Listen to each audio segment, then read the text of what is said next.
I was elected to fight for the people of this city. And whoever's in the way of that, get out of it.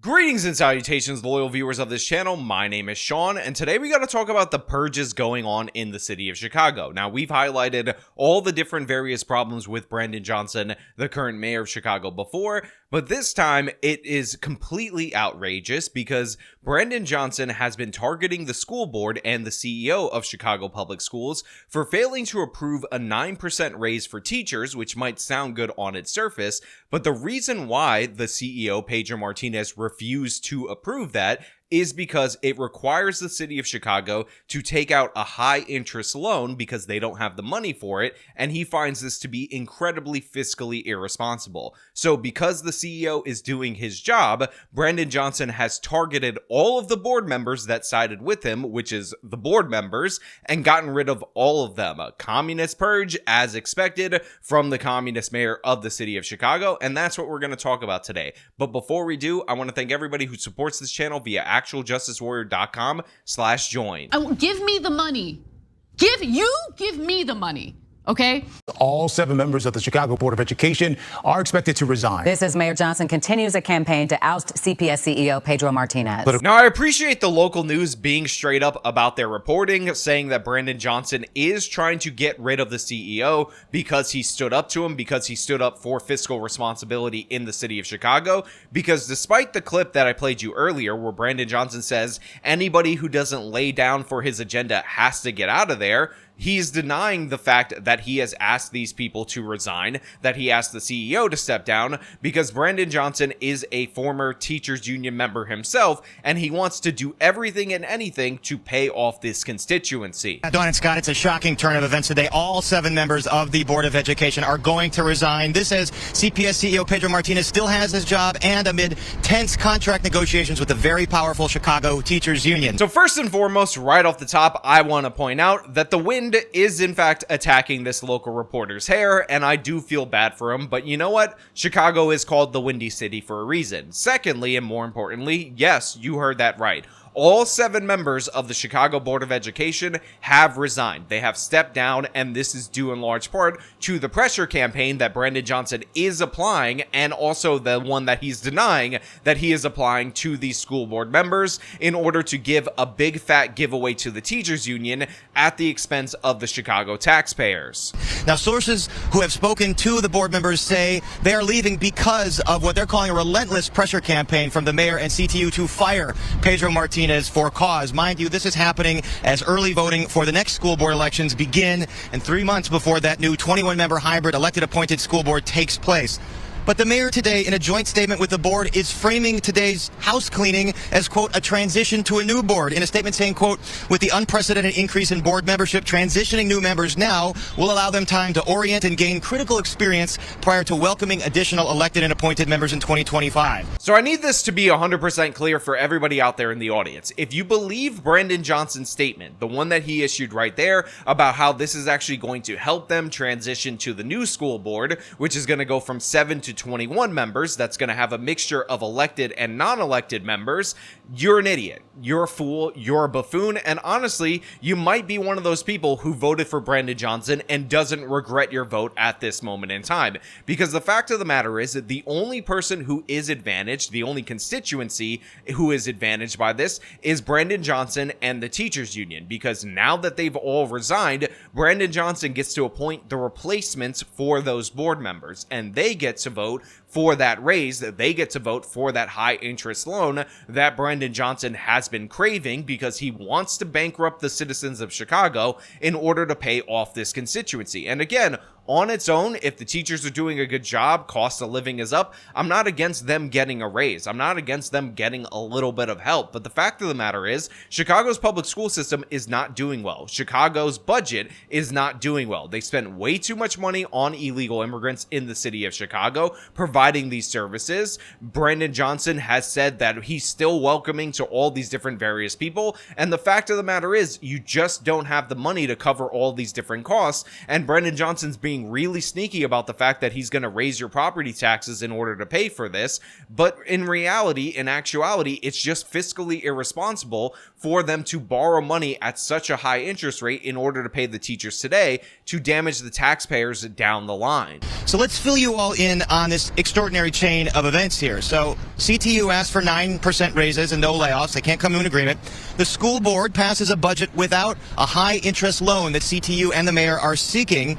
The mayor tells Pedro Martinez to resign. Martinez refuses and write an editorial explaining why he refuses. The Board of Education then declines to fire Martinez, and then today, the Board of Education resigned. So this is the timeline of events according to the local news, and I want you guys to understand out there in the audience that I agree that this timeline is the factually based timeline. However, it's important for you guys to understand that despite the fact that Pedro Martinez and all 7 members of the school board who recently stepped down back up what the local news is presenting here, Brandon Johnson is pretending that he did not tell Pedro Martinez to resign. He did not tell him to leave, and he's saying, oh, I'm not really pressuring all these people to get out. I mean, I am, and now that they're out, I'm so happy that I get to actually put forward my puppets into this position in order to bankrupt the city, but I'm not doing this. Don't worry about it. Pay no attention to where my allegiances actually lie and the actions that I've taken quite publicly in order to get to my objectives. Now, we spoke to a pair of aldermen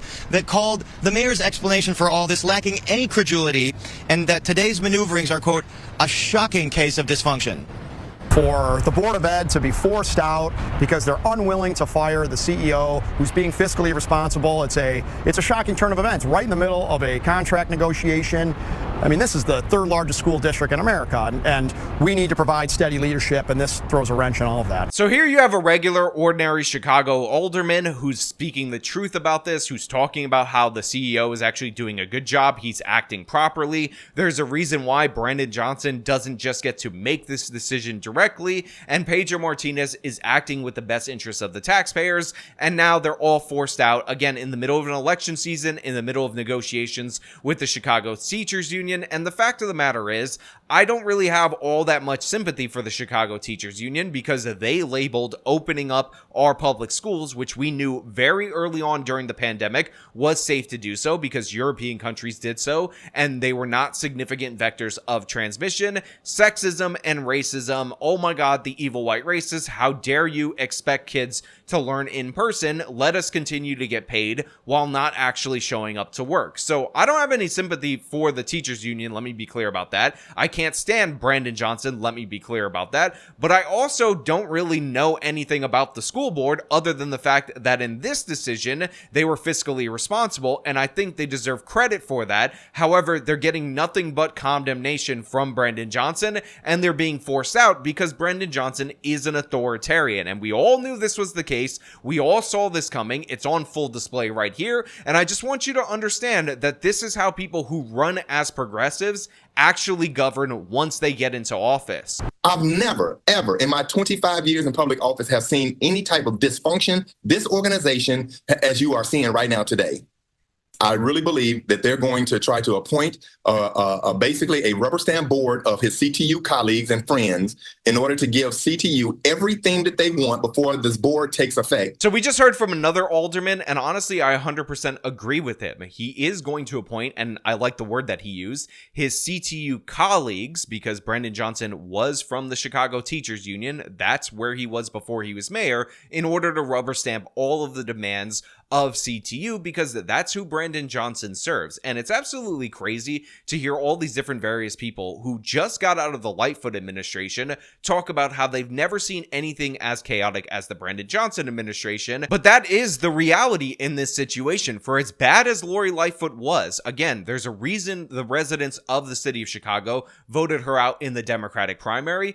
Brandon Johnson is significantly worse in every regard. Every single category, he's worse than Lightfoot, and we're seeing that on full display right here. And of course, the teachers union couldn't be happier because they're going to get exactly what they want out of this scenario. That's why they're changing the school board structure going into 2025. That's why they paid so much money to Brandon Johnson and donated to his campaign, because this is what they expect to get out of their puppet being in office. And Brandon, of course, does the thing that we always see where he represents represents the interests of the teachers union, which again are the staff of the public schools, as what's best for the interests of the students, again, who aren't doing that well in Chicago public schools anyway, but Brandon Johnson still wants to chuck more and more money in their direction. And now what happens? Well, Chicago public schools are plunged into a era of dysfunction and a lack of leadership. Several older people believe the mayor will now appoint allies that they believe will do the bidding of he and the CTU, fire Martinez, approve that high-interest short-term loan to help balance the budget and pay for a new contract all before January. Now again, it's not just the two aldermen that we heard from. This is the perspective of the entire city council that are labeled aldermen in the city of Chicago, and none of us should be surprised by that. None of us should be shocked, because that's the whole point of pressuring all these people to step down so close to an election before this board ends up taking effect. Essentially, you're trying to do as much damage in order to aid and abet your constituency. This is the teachers union for Brandon Johnson, before this new board comes in, because it has 21 people, and who knows how that new board is going to function. It's crazy in every possible way. It's obviously chaotic. Everybody can see that, but Brandon Johnson doesn't care. And again, he continues to lie to the faces of the residents of the city of Chicago by pretending he's not doing exactly what he's doing. Now, this has all been rumored for several days. On Wednesday, we asked the mayor about it. He denied asking anyone to resign, and he dismissed all of this speculation as rumors. Well, we know they're no longer rumors. It is true, as it happened officially today. And Governor Pritzker weighed in, saying, as governor, he does not have authority legally to intervene in this. Now, as you heard from the local news, there's absolutely nothing they can do in this scenario. And in fact, a recent update to this story, about 45 minutes before I started shooting this video, is that Brandon Johnson has actually appointed the puppet members of the school board in order to replace those people that he forced to step down. And again, I will point out, I will highlight that Brandon Johnson says that this is helpful for the transition to the new type of school board, but in what world, during the middle of negotiations with the teachers union, a month before the election, a couple of months before you actually have these people in office under the new structure, does it make sense to throw everybody out? Obviously, that's ridiculous, but that doesn't matter to Brandon Johnson, and you can actually see that reflected in how he acted after announcing his appointments. When I ran for mayor, I promised to transform our public education system. I'm a man of my word. And that means bold leadership in a moment that doesn't nibble around the edges and look for incremental gain. Our people in this city are tired of political leaders that want the status quo to nibble around the edges, and then when children don't get what they deserve, they blame the very communities that they've disinvested in. Not on my watch. So obviously Brandon Johnson makes this about race. Everybody knew he was going to go in this direction. Everybody understands that he is a one-trick pony. He has one card in his deck, and that is the race card. So nobody should be surprised by that. But I want to point out that he's doing exactly what I highlighted earlier, where he's conflating the interests of the students, of the children in the public school system, with the interests of the teachers union. He is not borrowing money at a high interest rate in order to make sure your kids get the bestest possible education. He's doing that in order to close a budget shortfall that he created. And in addition to that, he's trying to give the teachers a nearly 10% raise that they can't afford because they don't have the money, because there's a huge budget deficit. You think the children are going to benefit from growing up in a city that is in significant amounts of debt, that is going to require higher taxes on them when they start working? Absolutely not. Status quo, the past mistakes that have left our students behind, we're not doing that. And then the so-called exports, the so-called fiscally responsible stewards are making the same argument when our people wanted to be liberated and emancipated in this country. The argument was, you can't free black people because it would be too expensive. They said that it would be fiscally irresponsible for this country to liberate black people. And now you have detractors making the same argument of the Confederacy when it comes to public education in this system. These are the people who package these gimmicks, lied to our people, stole money from our people, refused to pay into the pension system, left the taxpayers with the bill, and for me to fix it. Listen, I just want you guys to understand, that is not AI generated. That was not me creating that in a lab. This is not an SNL skit. That's a legitimate argument put forward by Brandon Johnson. You're saying it's fiscally irresponsible for us to borrow money at this high interest rate in order to give the teachers union, who I am in the pocket of, their 9% raise. Well, guess what? You're just like the Confederacy. You're making the same argument that the slavery times people made about how it would be so fiscally irresponsible in order to free the slaves. What the hell is this guy even talking about? He's absurd in every possible way. He's ridiculous, a revisionist history beyond belief. But yeah, this is what this guy is bringing forward in this press conference. This is what he decided that he was going to argue again in public, and people are actually taking it seriously. You got people cheering for him behind him, obviously CTU members and other people that are his yes men and or puppets, and it's absurd in every way. But we're going to build a world-class school district, you all. Because the vision of the status quo is to leave our children behind. Fire teachers assistants, fire custodial workers, fire nurses. That is their vision. Yeah, it's absolute madness. Again, I will point out that Pedro Martinez just wanted to make a fiscally responsible choice. The board agreed with him. These are people who are all Democrats. These are people who want to put money into the public education system.